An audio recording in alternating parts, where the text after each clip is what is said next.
सरपंच आणि सदस्य असताना परस्पर ग्रामसेवकांनी आणि संबंधित ठेकेदारांनी अनेक कामांचे ठराव बनवले गेले. त्याचे ठराव मासिक सभेच्या प्रोसिडिंगला सुद्धा नाही. उदाहरणार्थ मोहन पाटील वस्ती रस्ता, तो रस्ता ग्रामपंचायत हद्दीत असताना सुद्धा ग्रामपंचायतला न विचारता, सरपंच सदस्यांना न विचारता परस्पर संबंधित ठेकेदाराने ग्रामसेवकाच्या संगनमताने ठराव बनवले गेले आणि ते वरती पाठवून काम मंजूर करून आज ते काम सुरू आहे. पण ग्रामपंचायतला कोणताही ठराव नसताना तो कोणत्या अधिकाराने सुरू केला, पण सुरू केला तो केला.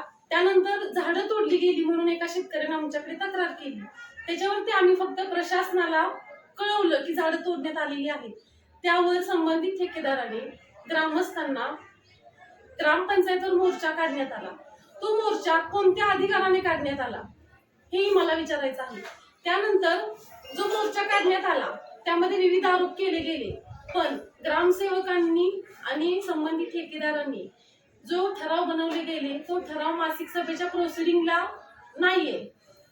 आणि त्याच महिन्याच्या प्रोसिडिंगच्या शेवटी ज्या माझ्या सह्या आहेत त्या बोगस संबंधित ग्रामसेवकांनी बनवलेल्या आहेत. गावामध्ये विविध विकास कामं व्हावी आणि ती झालीच पाहिजे, पण ती कशा पद्धतीने झाली पाहिजे याचाही विचार करणं फार गरजेचं आहे.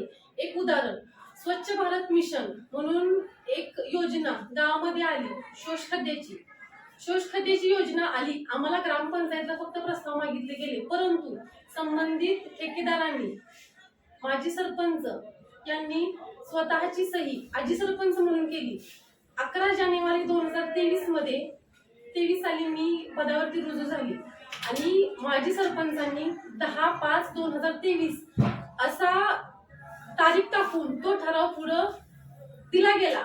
माझी प्रशासनाला एवढीच विनंती आहे की माजी सरपंचांनी जो चुकीच्या पद्धतीने ठराव बनवून कामं आणली गेली आणि जे ठराव बनवलेले आहेत त्याच्यावरती आजी सरपंच म्हणून सह्या केल्या, तर त्यांच्याकडे जो शिक्का होता तो त्यांनी शिक्का ग्रामपंचायतला जमा का केला नाही, किंवा अजूनही त्यांच्याकडे तो ग्रामपंचायतचा सरपंच म्हणून शिक्का का आहे, त्यांच्याकडे ग्रामपंचायतचे लेटर पॅड सुद्धा आहे.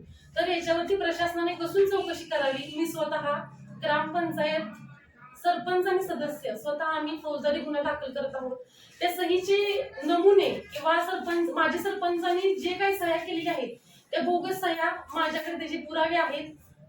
आणि स्वतःची काळे कारनामे लपवण्यासाठी आणि प्रत्येक काम मलाच मिळावं त्यासाठी स्वतः सरपंच म्हणून 2023 साली माजी सरपंचांनी सह्या केलेल्या आहेत.